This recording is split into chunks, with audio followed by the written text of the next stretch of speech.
Good morning बच्चों, कैसे हैं आप सब। उम्मीद करता हूं आप सब ठीक होंगे। तो बच्चों, आज हम डिस्कस करने वाले हैं भू चुंबकत्व के बारे में। चुंबक के ऊपर मैं चर्चा कर चुका और चुंबकत्व के ऊपर भी मैं चर्चा कर चुका। तो सबसे पहले थोड़ा रिवाइज करते हैं, चुंबक क्या है, चुंबकत्व क्या है। उसके बाद फिर हम आएंगे अपने जो हमारा मेन टॉपिक है वो चुंबकत्व। सबसे पहले बात करते हैं चुंबक क्या है। What is the magnet. चुंबक वह पदार्थ है जो लोहे से बनी वस्तुओं को अपनी ओर खींचता है।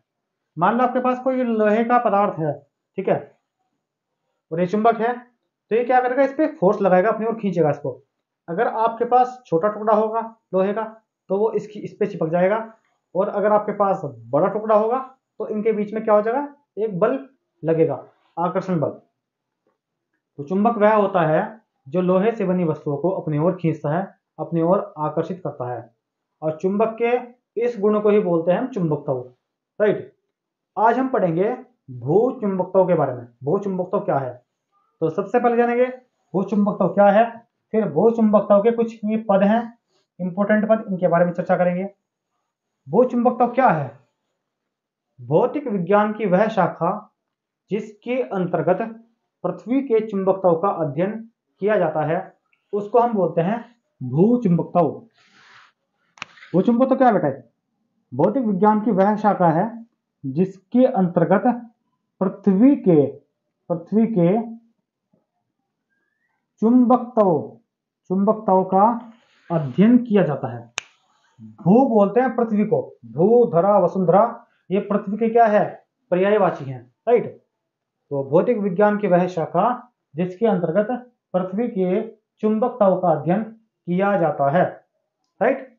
इसका एक नाम और है, वो क्या नाम है बेटा इसका, इसका एक नाम और है भू चुंबकत्व का, इसको बोलते हैं पार्थिव चुंबक, पार्थिव चुंबकत्व, पार्थिव चुंबकत्व। राइट। सबसे पहले हमने किसकी चर्चा करी, भू चुंबकत्व की। भौतिक विज्ञान की वह शाखा जिसके अंतर्गत पृथ्वी के चुंबक का अध्ययन किया जाता है, भौतिक चुंबकत्व कहलाता है या भू चुंबकत्व कहलाता है। इसका अन्य नाम क्या है, पार्थिव चुंबकत्व।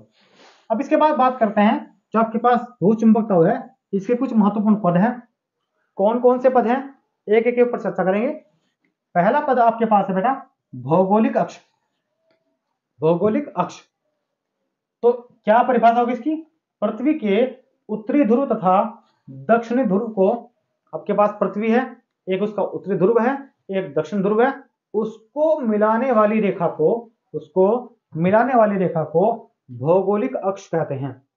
ठीक है, पृथ्वी के उत्तरी ध्रुव और दक्षिणी ध्रुव को मिलाने वाली रेखा को उसका भौगोलिक अक्ष कहते हैं। पहला पॉइंट, पहला पद आपको क्लियर हो गया। चलते हैं दूसरे पद की तरफ।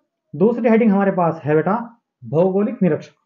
तो भौगोलिक अक्ष के लंबवत तल में, भौगोलिक अक्ष के, ये आपके पास भौगोलिक अक्ष है, भौगोलिक अक्ष के लंबवत तल में खींचा गया वह वृत्त, भौगोलिक अक्ष के लंबवत तल में खींचा गया वह वृत्त जो पृथ्वी को दो बराबर अर्धगोलों में बांट दे, जो पृथ्वी को दो बराबर अर्धगोलों में बांट दे, उसको हम बोलते हैं बेटा भौगोलिक निरक्ष।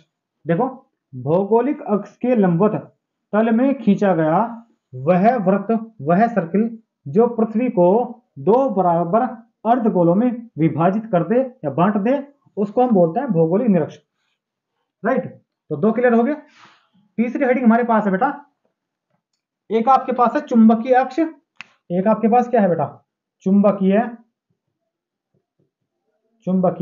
अक्ष। तो जो आपने अभी ऊपर पढ़ी भौगोलिक अक्ष, ये बिल्कुल सेम टू सेम क्या है बेटा, चुंबकीय अक्ष है। जो परिभाषा भौगोलिक अक्ष की है वही परिभाषा क्या होगी, चुंबकीय अक्ष की होगी। क्या परिभाषा होगी, पृथ्वी के उत्तरी ध्रुव तथा दक्षिण ध्रुव को मिलाने वाली रेखा को पृथ्वी का चुंबकीय अक्ष कहते हैं, पृथ्वी का चुंबकीय अक्ष कहते हैं। चलो जी, इसके बाद नेक्स्ट हेडिंग आपके पास है, क्या है बेटा, चुंबकीय निरक्ष। इसकी क्या परिभाषा है, पृथ्वी पर स्थित ऐसे बिंदु जहां चुंबकीय सुई समांतर हो जाती है, पृथ्वी पर स्थित ऐसे बिंदु जहां चुंबकीय सुई समांतर हो जाती है उसको ही बोलते हैं चुंबकीय निरक्ष। ठीक है बेटा। इसके बाद आपके पास नेक्स्ट हेडिंग है भौगोलिक यामयोत्तर। क्या परिभाषा होगी इसकी? पृथ्वी के भौगोलिक उत्तरी ध्रुव तथा भौगोलिक दक्षिण ध्रुव के लंबवत को मिलाने वाली रेखा के लंबवत तल को मिलाने वाली रेखा के लंबवत तल को भौगोलिक यामयोत्तर कहते हैं। भौगोलिक यामयोत्तर कहते हैं। पृथ्वी के उत्तरी ध्रुव तथा दक्षिण ध्रुव को मिलाने वाली रेखा के लंबवत तल को भौगोलिक यामयोत्तर कहते हैं। राइट। इसके बाद आपके पास नेक्स्ट हेडिंग बेटा चुंबकीय यामयोत्तर। देखते हैं इसकी परिभाषा क्या होगी। पृथ्वी के चुंबकीय अक्ष से गुजरने वाली रेखा के लंबवत तल को चुंबकीय यामयोत्तर कहते हैं। दोबारा फिर देखेंगे। पृथ्वी के चुंबकीय अक्ष से गुजरने वाली रेखा, पृथ्वी के चुंबकीय अक्ष से गुजरने वाली रेखा के लंबवत तल को चुंबकीय यामयोत्तर कहते हैं। ठीक है बेटा, बहुत आसान, बहुत छोटी छोटी परिभाषाएं थी, बहुत आसान है। एक बार दोबारा फिर रिवाइज करते हैं। हम क्या पढ़ रहे हैं? भूचुंबकत्व। भूचुंबकत्व क्या है? पृथ्वी का चुंबकत्व, यानी पृथ्वी भी चुंबक की भांति व्यवहार करती है। अगर आप इसका प्रमाण लेना चाहें तो जो पृथ्वी है, आप एक लोहे के टुकड़े को या लोहे को क्या करो, आप धरती में गाड़ दो, तो कुछ समय के बाद आप क्या देखोगे कि वो लोहे का टुकड़ा चुंबक की भांति व्यवहार करेगा। ये इसका प्रमाण है भाई कि एक आपकी जो पृथ्वी है वो भी चुंबक की भांति व्यवहार करती है। तो हम क्या पढ़ रहे हैं? भूचुंबकत्व। भूचुंबकत्व का अन्य नाम क्या है? पार्थिव चुंबकत्व। क्या परिभाषा है? भौतिक विज्ञान की वह शाखा जिसके अंतर्गत पृथ्वी के चुंबकत्व का अध्ययन किया जाता है, उसको हम बोलते हैं भूचुंबकत्व। कुछ इसके पद है। पहला पद क्या है बेटा? भौगोलिक अक्ष। ठीक है, पृथ्वी के उत्तरी ध्रुव तथा दक्षिण ध्रुव को मिलाने वाली रेखा को भौगोलिक अक्ष कहते हैं। उसके बाद क्या है? भौगोलिक निरक्ष है।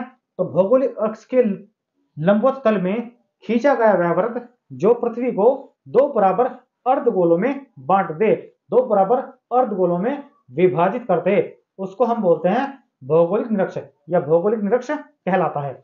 इसके बाद बात करते हैं चुंबक अक्ष की। तो चुंबक अक्ष की परिभाषा सेम टू सेम है। पृथ्वी के उत्तरी ध्रुव तथा दक्षिणी ध्रुव को मिलाने वाली रेखा को चुंबकीय अक्ष बोलते हैं। इसके बाद चुंबकीय निरक्ष की परिभाषा क्या है बेटा? पृथ्वी पर स्थित ऐसे बिंदु जहां चुंबकीय सुई समांतर हो जाती है, उन बिंदुओं को या उस जगह को क्या बोलते हैं? चुंबकीय निरक्ष कहते हैं। इसके बाद भौगोलिक यामयोत्तर। पृथ्वी के भौगोलिक उत्तरी ध्रुव तथा भौगोलिक दक्षिणी ध्रुव को मिलाने वाली रेखा के लंबवत तल को भौगोलिक यामयोत्तर कहते हैं। और चुंबकीय यामयोत्तर क्या है बेटा? पृथ्वी के चुंबकीय अक्ष से गुजरने वाली रेखा के लंबवत तल को चुंबकीय यामयोत्तर कहते हैं। तो इस चैप्टर में सिर्फ आपका इतना ही था और ये आपका इंपॉर्टेंट है, आपके एग्जाम में आया हुआ है ये क्वेश्चन, तो इसको बड़े अच्छे से आप कर लीजिएगा। मैंने इसको बहुत ही इजी लैंग्वेज में लिख दिया है। ठीक है बेटा, इसके आप नोट्स बना लेना। ठीक है, तो इस वीडियो में बेटा हम इतना रखते हैं। ये आपका चैप्टर खत्म हो गया है। नेक्स्ट वीडियो में हम नेक्स्ट चैप्टर पर चर्चा करेंगे। तब तक के लिए ओके बाय।